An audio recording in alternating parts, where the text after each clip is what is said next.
Great day, students. It's Mr. Sargent here, and honestly, I wasn't going to do a video today, but I find myself missing some of my students. So I wanted to make sure that you didn't miss anything that we're doing in class. So Akira, Melanie, we miss you, and we can't wait to see you again. And well, we don't have school tomorrow, so I thought today's video could serve as a sort of double lesson. The first thing we're going to do is we're going to talk a little bit about Veterans Day, which is the holiday that we're going to be celebrating tomorrow, as well as our science lesson today, where we start to learn about the parts of the plant. So we're going to try to be short today, but we're going to be packed with information, and I don't know about you, I'm ready to learn. So I wanted to start today's lesson real quick with why we have tomorrow off, and that is to celebrate Veterans Day. And if you don't know what Veterans Day is, it's more than just a day off. It's a day to honor all of those men and women that have fought for our country, that defend our country, and that represent our country. True leaders in our world, and some people that we should definitely look up to. So I have a quick reading comprehension right here, and let's go ahead and read it together, and I'm going to leave it to you to answer the questions.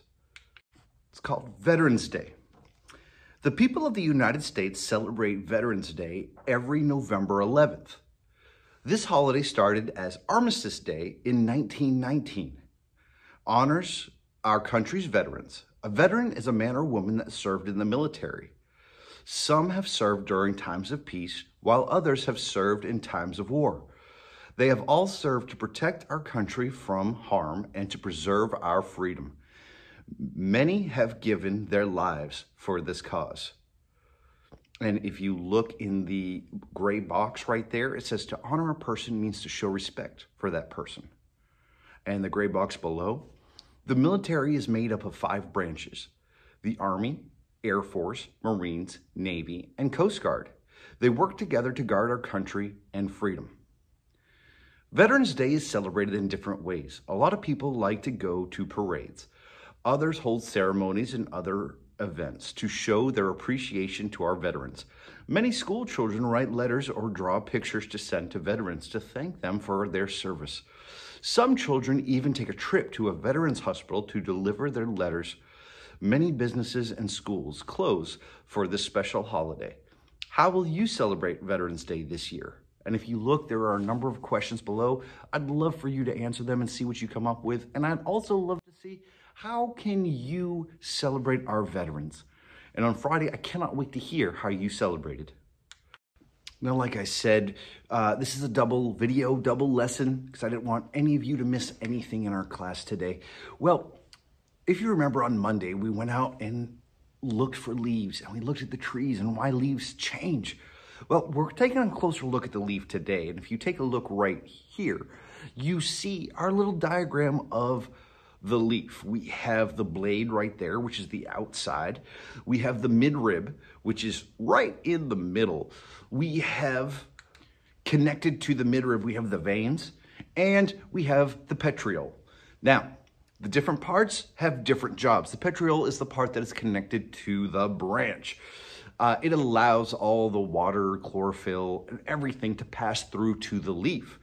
Now, how the leaf gets its water, chlorophyll, and everything else? Well, if you look, the midrib goes up the middle and spreads out into veins. Now, we have veins too. Now, our veins transport blood, water, oxygen through our entire body. Well, a leaf isn't much different.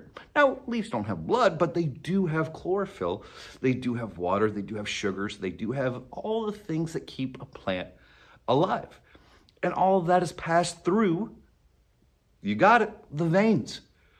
And then we have the blade, which is on the outside. Now, the blade acts as a way to cut through the wind, but it also serves a purpose in giving the leaf a shape. Now, every leaf has a different shape based on the tree, because different plants have different needs. Now, how else is a plant going to get what it needs? Now, a plant, if you think about it, needs sunlight. Well, the leaves help with that. It needs water, and it needs soil. These leaves aren't connected to soil or water. I know. Plants have different parts, don't they? So what we're going to do today is learn a little bit about the different parts of the plant. But to help us out, first, we're going to take a look at a vocabulary video, so sit back and enjoy. Coming soon to a garden near you, a plant's life. Welcome to the garden with plants full of life. Trees with leaves, flowers that bloom bright. Good morning world, save the plants and the flowers. We're happy in sunshine, we love rain showers. I use my roots to reach below the soil. My roots are like straws, drinking minerals and water deep underneath the plants and the trees. They bring me the nutrients I love and need. My roots are why I don't break or fall over, even in the wind. I stand tall like a soldier. Once I've had my water, I'm strong in my place. My stem helps the sunlight hit my face. A flower stem is soft, a tree trunk is hard. It keeps me straight, delivers water to my parts. I appreciate the help I get from my leaves. The leaves make the food that every plant and tree needs. It's like a large factory. The sun provides power to the plants, the trees, and also the flowers. Give me lots of sunlight and don't forget the water. Everything I need to shine bright and grow taller. Plants have Roots, stems, leaves, many have fruit, flowers, seeds. A plant's life. sorta like yours and mine. It needs nutrients, water, and sunshine. Plants have Roots, stems, leaves, many have fruit, flowers, seeds. A plant's life. sort of like yours and mine. It needs nutrients, water, and sunshine. Plants want to make more plants all over the globe, so they make and spread seeds for new plants to grow. Seeds can be hard like the pit of a peach, or soft like in the strawberries you eat. Animals eat fruit and spread seeds, and other seeds float out on the breeze. Maple tree seeds spin like a helicopter, and dandelion seeds float away, they go farther.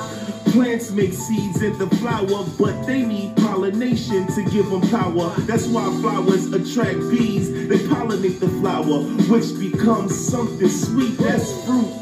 It holds the seeds. It's the circle of life. Take it from me. Some plants don't flower like moss or ferns. Those are older than the T-Rex. Now you heard.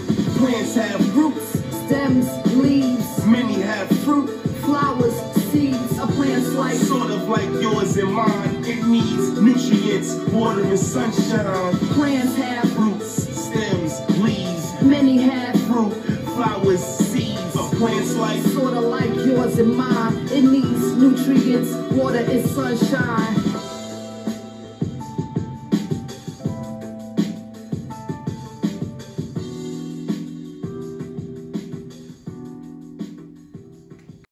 I keep saying it, I keep saying it, I keep saying it. Vocabulary is incredible. And if you get a chance to log on and check out some of the lessons, the vocabulary words, the lyric lab, the reading comprehension, there's some great information there. But if you can't, well, just take a look at what we're gonna do here. Boop. The first thing we're gonna do is we're gonna draw the different parts of a plant. Now, the first thing you're gonna need to do is kind of draw the ground. All right, so we have the ground there. And then after that, well, what's the first part of a plant? It's the plant that absorbs all the water. You're right, it's the roots. Okay, now connected to the roots, we have the stem. Now the stem is able to transport all the nutrients and water that the plant's gonna need. Now connected to the stem, you know, we have our leaves. We know what leaves do. And at the very top of some plants, we have our flower. Now, the flower is how a plant is able to make more seeds and produce more flowers. There's a lot of parts about the plant that, well, we find very interesting, and they all serve a purpose, which I thought was pretty cool. So, ladies and gentlemen, go ahead, draw your own flower. You can make it any color you want. Flowers are great because they can be almost any color out there. But we definitely need to label our different parts, from our roots to our stems to our leaves to our flowers. These parts are all important for the plant to survive. Now, if you want a lecture review, boop, we have this activity right here, which is a word jumble. It already labels the different parts for you, and, well, it's a fun thing to do where we can learn about the different words as well as it shows where each part is. So if you're ever not sure in your own drawing of which part of the roots, which part's the stem, which parts are the buds, which part are the flowers, well, this activity will definitely help you. And that's it for today, ladies and gentlemen. If you missed today, we missed you. Like I said, Akira, Melanie, I cannot wait to see all of you again. Remember to celebrate tomorrow. Remember why we're having school off tomorrow, because it is an important day, and it's a day to honor our veterans. So to all the veterans out there, thank you. And to all my other students, I cannot wait to see you on Friday.